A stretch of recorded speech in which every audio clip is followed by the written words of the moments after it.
Before the show, I want to take a quick minute and shout out a local business here in Charlotte, North Carolina.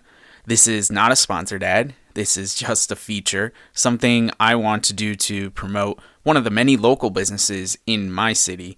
For this episode, I am going to feature easily my favorite dessert spot, Scoops Creamery. As a Penn Stater, I have been spoiled with amazing ice cream for a long time. We are known for it. Go look it up.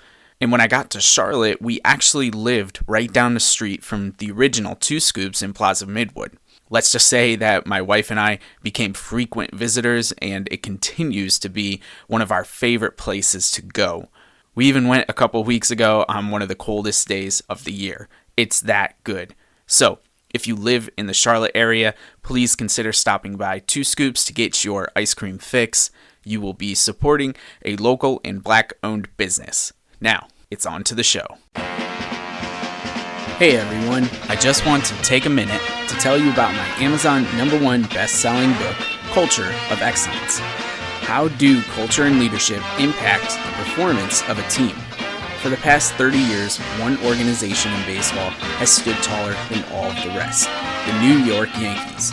In Culture of Excellence, Colin, that's me, takes us inside baseball's most successful franchise to uncover compelling and useful lessons in leadership. Culture of Excellence is transformative in its premise. It shares strategies you will want to apply and knowledge you can acquire to effectively improve your team and motivate your people. With 3 foundational pillars, you can become a more effective leader and build a culture of excellence through stories from the Yankees. And you can purchase your copy of Culture of Excellence from any online retailer. There are hard copy, ebook, and audiobook versions available. You can also purchase a hard copy of the book directly from me, and I will personalize it for you and send you swag items like a bookmark and a sticker. Head over to www.talent409.com/culture-of-excellence to view all of your options and learn how you can discover your talent altitude through my book, Culture of Excellence. Okay, everyone, welcome to a special edition of the Dynamic Leaders Podcast. We're actually calling this a coaching call, and for this first episode, I have one of my favorite people, Dani Fey, here with me. You've heard Dani a number of times on this podcast. Her and I have jammed together a bunch. She had her own special guest episode way back in the day. I think that was in 2019 now already. Yeah. And so, Dani, welcome back to the show. How are you doing? Thanks for having me. I'm doing great. It's really happy to be here. Yeah, I'm glad you're here too. And I will let the listening audience know that obviously you and I, we know each other pretty well. And this is more of an exercise so that people can understand what goes into what I call a discovery call if they are going to enter into a one-on-one working agreement with the Talent 409 Leadership Academy. So you've been gracious enough to give us some of your time today to run through the questions that I would normally ask on a call like that. So I just want the listening audience to know that this is more of a mock style than anything else, because I know Dani pretty well, although I'm sure I'm still going to learn some things. So you can at least get an idea of what this is like, and we'll run through everything as concisely as possible. So I'm just going to kick it right off, Dani, and I'd love for you to tell me about yourself. Tell me, again, pretend you don't know me, but tell me what sport you play, what year you're in, position, playing time, anything relevant to your softball. All right. Well, I am a senior at Penn State University. I play softball here, and I'm a senior this year. So applied for graduation the other day. So I guess we'll see. That's very new for me, but very exciting. I play outfield. I'm the center fielder. Moved around a couple times my freshman year from catcher to outfield, but stuck that spot in my sophomore season and have had it ever since. Everything else about me is just basically normal. I'm a broadcast journalism major, so that's why I was really had a good time with Colin and I doing that call together. But trying to get into sports with that stuff. I'm a Yankees fan. That's also why we get along really well. But that's about it. I mean, really just is like family softball and, you know, bettering myself every day. That's really it. but not too exciting, but living the life. Now you're at Penn State and you're playing softball. I mean, what else do you really need, right? Exactly. Trying to make it 5 years if I'm lucky, but Yeah, absolutely. Now, this isn't a question that I had, but it is something that would be relevant to the conversation. I mean, that 5th year of eligibility, that extra year, I guess, if you want to call it, has that been something that you've given some thought to? Is that something that you're ready to, maybe discuss now, or is it you want to play out the season a little bit more before you come to a decision on that? Yeah, it's tough because obviously, like from a life point of view, I'm really ready to graduate and get into my career and start building more connections with everyone. And I really enjoy my career path so far, so I'm excited for that. But at the same time, a season did get taken away from us, and I don't want to jump the gun on something that I loved so much. Like if I really feel in my heart that I want to play when this season is done, I'm sure I can have a discussion with my coach, but a lot of stuff has to fall into place with that, especially because I have to play at with a certain amount of credits. So no matter what, I am getting my degree, my bachelor's degree this year, and I would start my master's, which is I wouldn't finish it right away. So it's weird, kind of iffy to start it, but I wouldn't be able to finish it unless I wanted to go back to school. But from a softball point of view, I mean, I would love to just be on that field as long as I can, because even this season's not 57 games, it's only going to be around 30. But so being able to stay one more year is definitely something I've put into consideration. I think all of us are. And I mean, why wouldn't I want to stay here another year? It'd be really great, but everything has to fall into place pretty perfectly, I think. So I guess we'll see. Yeah. So it seems like there's definitely some complexities to it that you'd have to consider, maybe based on what does end up happening if you're able to play as many games as you hope this year, and just other things falling into place. So again, if this was the first time I was chatting with you, and this is a discovery call, that's a no I'm going to take as a facilitator, to say okay, let's revisit that later on, because that is something that we need to keep in mind, but I don't know that it's necessarily something that we need to have a major focus on right now. We can move on to other areas. So with that, we will move on to my next question for you. So I essentially just want you to break down for me, and this can be related to just the softball field, or you can do it as a person, as you are as a whole person.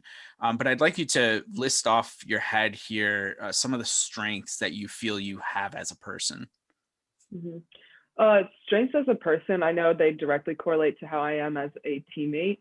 So I know my teammates always have called me very personable. I try to connect with at least with all my teammates. It does get hard when you're not the same person. I mean, you get on a field and you click with the person that's super similar to you. That's just easy. But being able to be a little bit more personable and try to connect with people is something that I really take for granted, because don't take for granted, because I'm very good at speaking with people and trying to open up to them and trying to get them to feel more comfortable with us, which everyone needs to be on the same page to play as a team. But I also respect the fact that my teammates have come out to tell me that, because I didn't really know that. I honestly just want to be friends with all of them. But now I do recognize it, and I honestly give more effort to it to be able to be more of a personal person, but also respect that and take that to the next level. Reach out when you might not think that anyone really needs help, but trying to be more selfless in that aspect of things. So I would say those two, being selfless player and a teammate, are something that have definitely gotten me very far. And I really know that they will take me far in life too. So being able to learn that from my parents growing up is definitely my strength. Yeah, and that's awesome. And one of the reasons that I asked this question is because it's always important to highlight the strengths, right?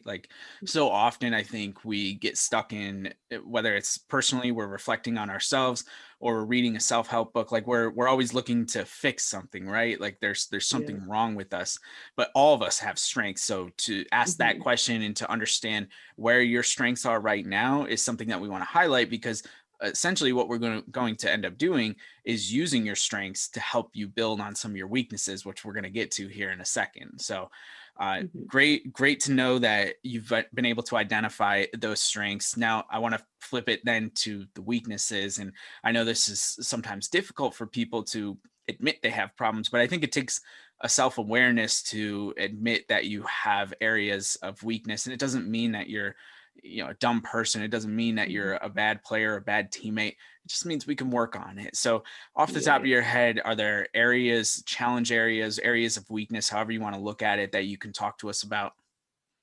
Yeah, of course. Just like the opposite of what my strengths are. I have a habit of not focusing on myself enough. Like there's a lot of times where I'm focused on other people too much that I don't think about what I need in the moment, which is something I've definitely come to recognize over my years here. That's why I learned that here. But and it is hard to flip that switch and be like, no, I can't be good for them or my family or my significant other unless I'm good for myself. Yes. So that's like something that I'm very aware of and I'm still working on. It's pretty difficult for me, especially when I'm focused on 100 different things, but sometimes you just need to take that day or a couple hours just to yourself. But I definitely am still learning that, but it's a tough one. Yeah, I think it's a tough one for a lot of us, and especially people, like yourself, who I think you're just naturally a giving person. You're naturally just a nice person that wants to get along with everybody, and sometimes you get wrapped up then in everybody else, and you don't. And you said it perfectly. You can't help other people unless you help yourself first. So unless you're the best version of yourself, you can't really help other people. So it's good that you've identified it. And now we just need to take steps to make it so that you do more of being selfish, and it's okay to be selfish. Like I tell that to people all the time. Sometimes that gets a negative connotation attached to it, but I think we need to be a little bit more selfish in certain situations in order to better ourselves for other people. And it seems like you've identified that. So we'll definitely work on that even more. Yeah, definitely do. So, I don't need you to, I guess, give it all, but I'd love for you if there are some goals that you have, short-term goals, some long-term goals, maybe one or two of each that you want to talk about here on this discovery call, that we can at least have a starting point to say like, okay, we're going to combine these strengths, we're going to combine these weaknesses, everything else that we're going to talk about. And these are some goals that I want to achieve as well. Do you have a couple off the top of your head that you can talk about? Yeah, I definitely want to be an All-American this year. And I always have had that in the back of my head and never really said it until I read that book with my team, Legacy. And it was like, do the crazy, crazy dream. Like I think it was a quote from Muhammad Ali. And he was like, he said he was the greatest fighter in the world, and when he wasn't. But if you speak it into existence, if you write it down, things will happen. So kind of like a weird manifestation kind of thing, which is a whole different section of life. But I want to be an All-American this year. I'm saying it to my family. I don't care how crazy they think I am, but that's one of them. And I do want to be remembered as a great teammate and a great leader. I just want to be able to, I don't really know what that looks like. When I was writing that down, I don't know how, like, I know what it looks like and I know what it feels like, but I didn't know how to like write it down with like some different keywords. I just have be remembered as a great teammate, period. So yeah. I know that I just want those people to be able to know that they still have me after I leave. And I just want to leave the program in a better place, I guess. Yeah. And I think I won't spend as much time on the latter point, because I think you've identified what you need to do in order to make that goal a reality. But just real quickly, I'd like to ask you about the All-American aspect, and how difficult it is to be recognized at that level. I mean, as objectively as you can talk about it right now, just from what you can control perspective, right? The work that you can put in, do you think that you are working at an All-American level, or is that something that maybe we need to talk about and get you from where you are today to that level? I think I do have the work ethic for that, but I know that I can be better with certain aspects. I have like when I go home, I have a bad habit of just stressing about staying in shape when that really doesn't, like, I'm going to be in shape no matter what. So I tend to lean on I need to work out more versus like, I need to go hit off a tee more. So I know that is something that I just don't really focus on. But this past break, obviously we had a long time. We were home from like November and we just got back yesterday. So being able to spend that time, I made a switch and did the other way around. Even if it was like watching film on myself, that was something that I like put in, which I didn't used to do, but one of my teammates and I had a really good time talking about it this year because we agreed that we both want to do this year. We both want to be All-Americans.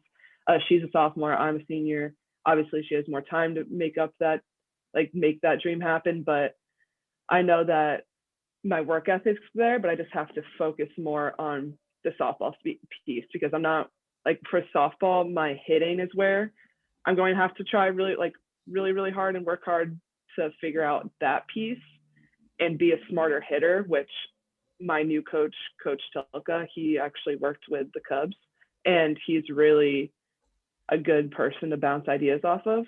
So I'm really excited to be working with him this year.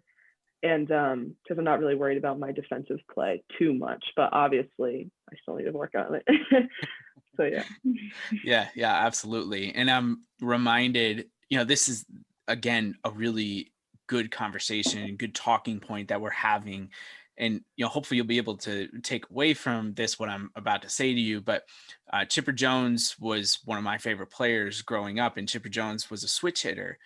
And I wanted to be a switch hitter when I was growing up. A lot of that reason was because of Chipper. Even though I was a Yankee fan, I just really respected the Braves and they played the Yankees a lot and everything. And Chipper used to talk about how difficult it was to hit from his non-natural side, which I believe was his left side, and how much he had to take basically double the amount of swings in order to stay as sharp as he would be from the right side, even though he hit way more on the left side because there's way more right-handed pitchers in Major League Baseball. So, it's one of those things I think you've identified where, okay, if the hitting part of the component is where you need to make the most significant jump, then that's probably where you want to focus that energy and that time, the most time on, versus those other areas where, like you said, you're in shape. You can get in more shape, but it'll happen. And your defensive skills are really good. You've been on the highlight reels before. I don't doubt that you'll continue to be really good out there in center field. So I think that's a big takeaway from what you just said, is to say, okay, well, if the hitting's going to be there, then I need to do at least double, and not just like from a time perspective, but it needs to be purposeful, right? Like have those conversations with your coach. Like, what can I be doing to make this extra time that I'm putting in more or most impactful? Like those are the questions I would be asking myself and my coaches to help me get to that next level. All right. Yeah, of course. And I think it's really, sorry, go ahead. No, go ahead. I cut you off. No, I was just going to say like the mental part of hitting in the game is so important. And that's something that he taught me already. Like I used to be like bombarded with like a whole bunch of information from like our old coaches, which that's what I thought I needed at the time. But I've learned that I don't need that. Like he literally tells me to stay loose and keep my hands tight, and that's it. And I had the best fall hitting here, and like that was it. So not saying that's a secret, but I think it's interesting to find when you try different things, what works and what doesn't. So yeah. Well, and it's another important lesson. I mean, everybody's going to be different. Some people want all that information and they thrive on that information too. Like that helps them be a better hitter, for example, in this scenario. Or it's the complete opposite. Like George Brett used to say, he was like, I see ball, hit ball. Like it was that simple for him, and he's in the Hall of Fame. And he didn't want all those distractions at the plate. And that's where, from a softball perspective, this is easy for me to have conversations like that, or like this is, when you're on the tee, for example, that's where you do your thinking, right? Like that's where you're working on your mechanics. That's where you're being very careful about things. But when you go into a cage or when you're on the field taking batting practice, you treat that as a game situation. You go up there trying to do damage. Like that's what I call it, the damage zone. When the girls come into the cage, I say, let it all out, swing as hard as you can. I don't want you thinking. You've done all your work in the lab on the tee. This is the damage zone. So let's get into that mindset where we treat it like a game situation, so that when you get into the game situation, it flips. Like you're like, okay, I can do this. So again, might just be a small takeaway, but I think you're definitely on the right track for what you want to accomplish with this. I like that. Damage zone. Yeah. So creative, right? I mean, it makes sense. It works. Yeah. All right, Dani, a couple quick questions here left for you. So I can gather from our conversation that, and because one of your goals is you want to be a leader. And so my question is for you then, at this point, do you consider yourself an effective leader? Like, are you leading in the way that you want to? Or are there things that you feel like are holding you back from being the type of leader that you want to be? Mm-hmm. I do think I'm an effective leader to a point. I am one of 3 seniors on this team, and I'm the only one that has stayed here since my freshman year. The other 2 were transfers. So everyone really looks to me for a lot, which I want. And I know I was going to have that role going into this year and last year, but I tend to, if I say this the wrong way, please let me know. I tend to be like a little soft, like with the girls, like instead of holding them like high, like accountability, like I tend to be like, oh, like it's okay. Or like if someone says something like that about like, oh, this drill, like I'm so bad at this drill, like I just want to, like I have a test tonight, like I'm stressed about that. I tend to like just brush that stuff aside, which I'm trying to be better about. But I know that's for sure something in my leadership ability that I'm trying to be better on, is trying to hold people accountable more to like a higher level, because that's what we want. That's what coach wants. But be able to kind of be the bad guy sometimes, like the bad guy. Like I tend to think that my teammates are going to think badly of me if I say something to them, but they just got, if they are, they will recognize I'm doing it out of the goodness of my heart, because I want them to be better, because I know that they can be better. So I've recognized that also this past semester, because my coach was like, she asked me that question, like, what can we do better? It's like being a leader, like being like on a leadership staff. So that for sure. And that's hard for me, because as a person, I would never like, I don't want people to not like me, but they're not going to not like me, because if I tell them to run a little bit faster or run through the line harder or something like that. Yeah.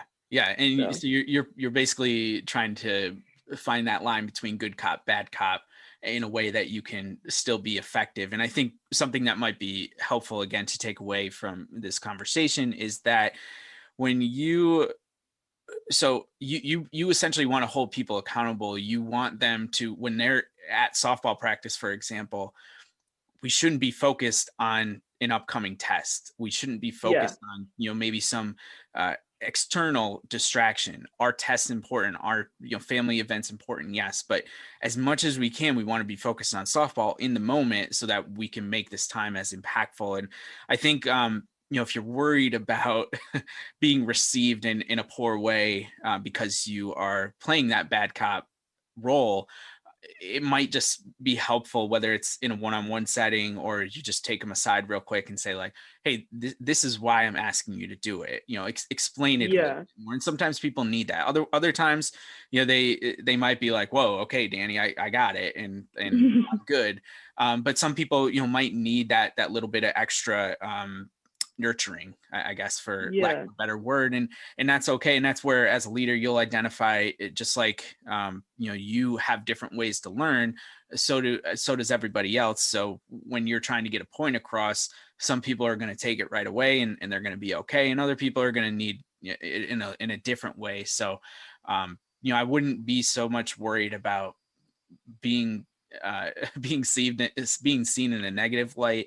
mm-hmm. I would just focus on, if you're going to have to play that bad cop and have some tough decisions or tough conversations, I guess, make sure that you're also giving them the opportunity to keep the dialogue open, because that could be where you lose people. Is like, if you're out there just yelling orders and whatnot and expecting people to follow suit, that type of leadership just doesn't really work. It's not as effective. So Yeah, maybe just to take your word, that softer approach, once you start to talk about these difficult things, mm-hmm. that might be something that could be helpful with that. But what we can work on, we would work on that more in a one situation. That would be something that we would continue to do work on, but something we can at least do a quick takeaway from here today. Sorry to interrupt, but I want to help you get fit. Christine here from Sweat with Sods. Being at home has a lot of people in a rut with their workouts, but you don't have to be. My HIIT at home workouts require no equipment and can be done in 30 minutes or less. And if HIIT isn't for you, I also design custom programs that can be done virtually, in person, or a combination of both. I put my years of experience teaching classes and personal training into all of my programs. I've worked with lots of people and helped them achieve very different goals. So what are you waiting for? Head to sweatwithstuds.com today. And don't forget that as a listener to this podcast, you can get a discount with code DYNAMIC at checkout. Can't wait to hear from you. And now, back to the show. All right. So last thing before I give you a chance to ask me quick questions before we go. This one is more, I want to understand what type of culture, what type of environment that you envision your team being like. So in an ideal world, and COVID or not, what is the type of environment, what is the type of experience that you want to have from a culture perspective? Have you thought about that? Yeah, we talk about it a lot. We actually talked about it in our meeting today. And we have a new coaching staff this year. So we were really challenged with COVID and a new staff.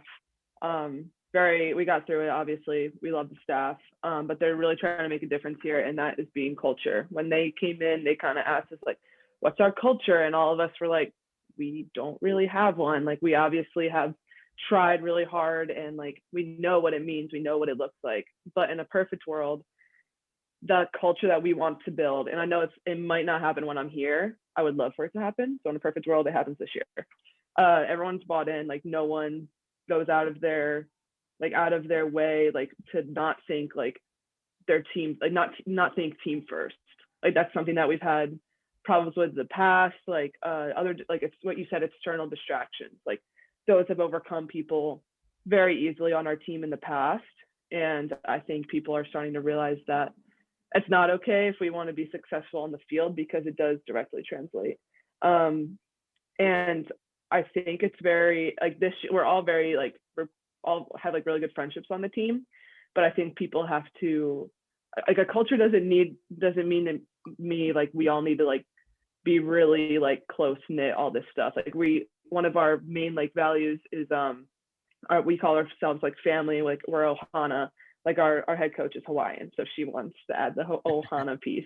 Nice. But which is really cool to us, like more like traditional and stuff like that. But I mean, you don't always have to get along with your family. Like, we all can just be straight up with each other and just be able to hold each other accountable. And like, when something's not right, like, you don't, if your sister's doing something that she shouldn't do, you don't just let her go. You know, like, you say something like, hey, are you gonna actually think about this before you do it? Or like, what's going on in your mind? And we have to like respect one another to be able to make that happen, because I do think it directly translates, but it happens off the field first. So in a perfect world, we're really close, I will say that, and we're all learning about each other a lot this year, especially with COVID.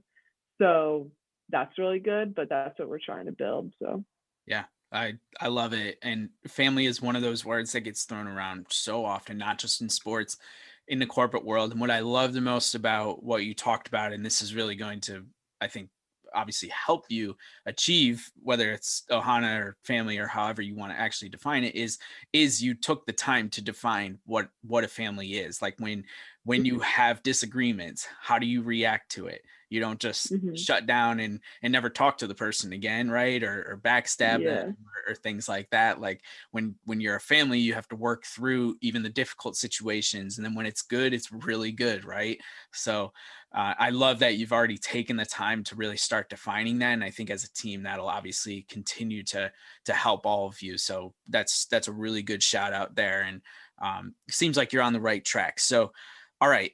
That is a ton of information on my end. Again, the point of a discovery call is for me to get as much information as I can from a new one-on-one client, so that from now on, in subsequent calls, we start talking about everything that we just got the information for. And we can figure out where exactly we want to start, but there's obviously a lot of areas that we can focus on. And so these are super helpful for me from a facilitation standpoint, in a way to put together a game plan for success.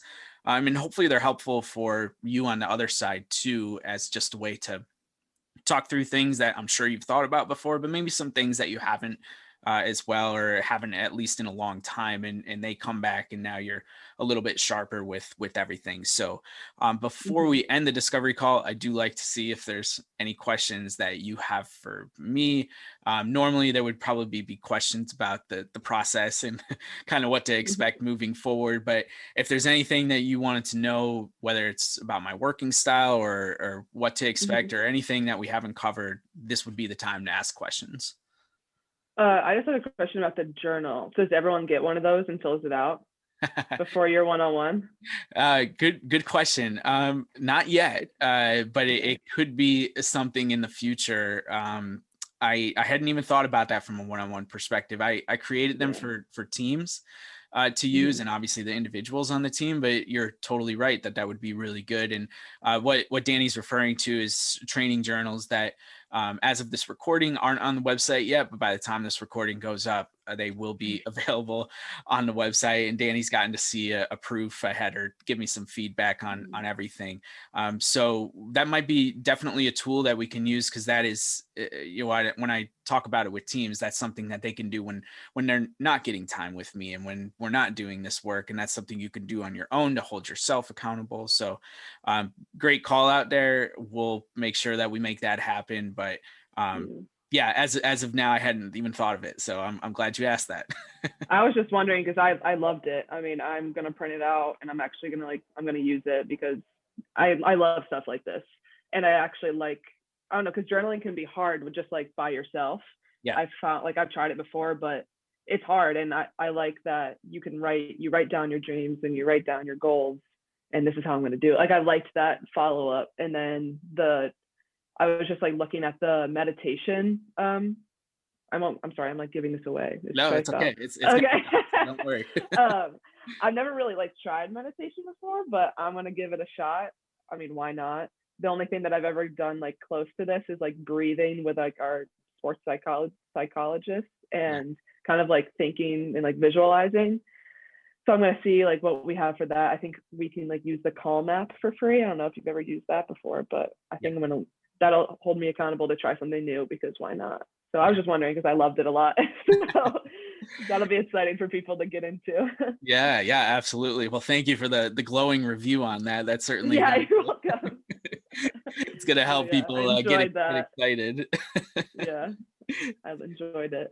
Yeah. Well, if you don't have any other questions, Dani, I'm not going to keep you any longer. And most of these discovery calls are going to go about the 30 minutes that we spent. So this is actually, really good. But thank you for taking the time to do this and for hopping on another podcast, even though this is definitely a different type of podcast, this coaching call podcast. But really, really crossing my fingers and hoping that the season does happen the way that you want it to this year. I know we can't control COVID, but you can control everything else. And it seems like you're on the right track. So appreciate you taking the time, and we just want to wish you the best of luck for the season up ahead. Thank you. I appreciate it. Thank you for having me. It's a good time.